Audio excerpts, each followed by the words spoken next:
You can feel it before the fog even starts. Just before 5 o'clock, the park begins to shift. Day guests are being ushered out, tarps come off the props that are too big to move. Large set pieces roll into place. You catch a whiff of the fog in the distance, and the music changes, low, pulsing, like something's coming. And that's when it hits you. This isn't just another Halloween event. This is Halloween Horror Nights, the world's premier Halloween event. And if you're planning to show up once, you're going to miss more than you think. Today, I'm walking you through the multi-night ticket options and one of my favorite low-cost add-ons that can change your whole HHN experience. Plus, I've got a strategy tip coming up later that could save you real money before those passes even go on sale. Welcome back to Unlocking Universal, your key to all things Universal Orlando and beyond. Now here's your guide and unfair advantage, Holly. Okay, full transparency here. I originally planned to wait to do this episode once the multi-night passes were officially available. But there are a lot of questions coming in already, and I can't leave you hanging. We have enough to get started. We've got this year's event dates. We know what nights are likely to be included with each pass based on past years and years and years. And even though pricing hasn't dropped yet, we've got a solid framework from last year to help us start planning smart. So that's what we're going to do today. Breaking down how the multi-night ticket options, the ones we collectively call frequent fear passes, who they're best for, what to expect from the Scream Early add-on, and yes, how to start making smart moves before the passes even go on sale. Let's dive in. Now, if you remember way back 2 whole episodes ago, we covered single night admission and express pass strategy. Single night tickets can absolutely work for you, especially if you just want a night out with friends, you're not sure how to handle the scares, you're visiting for a night or two and just want to dip your toes into the fog. They're great for all the one-off scenarios. That said, a lot of people who only go one night walk away realizing they didn't see half of what they had hoped to. They didn't know about the holding areas. They had no clue what the event flow looks like or just how much of it there is. Here's a comparison for my Disney peeps. It's like showing up to Magic Kingdom with no lightning lane and thinking you'll knock out everything in a single day. How's that work out? You'll leave with sore feet and a lot of regrets. That's where the multi-night passes come in. Most people, including me, just refer to the whole lot as frequent fear passes. So just know that I mean all of the multi-night Halloween Horror Nights passes when I say that. Contrary to what you may think at first, these passes aren't just for locals or diehard fans. They're the best way to actually experience all of Halloween Horror Nights and not just get a fleeting taste of it. So let's talk about the pricing. Well, we can sort of talk about the pricing because as of the recording, this is late June and 2025 passes haven't dropped yet. We anticipate that to be sometime around the middle of next month as per usual. Based on past years, there are 4 different frequent fear passes we're expecting. Now, for reference, Halloween Horror Nights runs 5 nights a week, usually Wednesday through Sunday. There's 1 week this year where Tuesday is subbing for a Thursday, but that's not the norm. The event will run a total of 48 nights again this year, beginning August 30th and ending on November 2nd. And just keep in mind that the prices I'm sharing are from last year, and they're intended for planning purposes until the 2025 pricing is officially released. Pass number 1 is called Rush of Fear. This one came in at $180 last year, and this multi-night pass covers roughly the first 18 nights of the event. So if you're going in the first part of September, this one is pure gold. Next, we have the Frequent Fear Pass. This one pops in at $240. It includes every Sunday, Wednesday, and Thursday, plus you get the opening weekend that Friday and Saturday as well, which adds up to 30 nights total out of the 48-night run. Third is the Frequent Fear Plus. That comes in just $50 more at $290. This is the one you want if you want to do Fridays. So you're going to get Sunday, Wednesday, and Thursday, just like with Frequent Fear, plus you get Friday nights. And you also get opening weekend Saturday. That's going to net you 40 nights total. And finally, we have the Ultimate Frequent Fear Pass, topping out at $400. This covers all 48 event nights, and it includes free self-parking after 5 p.m. Again, We'll know the exact pricing and details when this year's pass options release, but it gives us a very solid framework to begin planning with. So who would get the most value out of a frequent fare pass? To figure that out, we just need to look at the break-even point. Definitely, if you're planning to go 3 or more nights, either all at once or throughout the season, a frequent fare pass makes more sense than buying individual tickets. And it's not just about the cost, which it will be a better price point, but more importantly, it's about the experience. When you go multiple nights, you won't have to rush. You can revisit houses. You can wander. You can take breaks. You can enjoy the themed food and beverages. Frequent fare gives you room to breathe and room to plan around crowds, weather, and even those nights when you just want a hot dog and to hang out in a scare zone.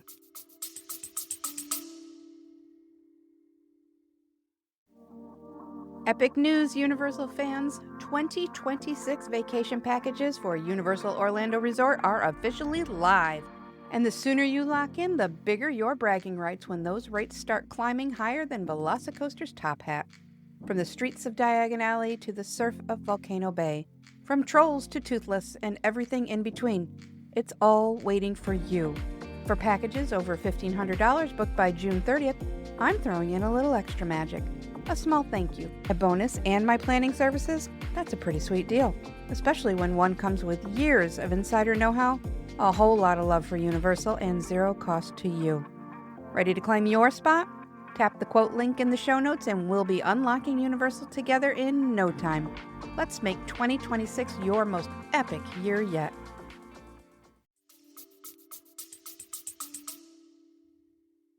Even though we find ourselves waiting for the various admission options to drop each year, it's really more of an anticipation thing than a planning necessity. Why? Because Universal releases the Halloween Horror Nights calendar early every year. It comes out in the spring, and that gives us a major advantage before any ticket types ever go on sale. It lets you look at what nights you'll be there, what nights you could be there, and which pass lines up best. Let's say your trip hits Sunday through Friday. Boom. Frequent fare is going to be your best friend. Are you coming sometime the first 3 weeks of September?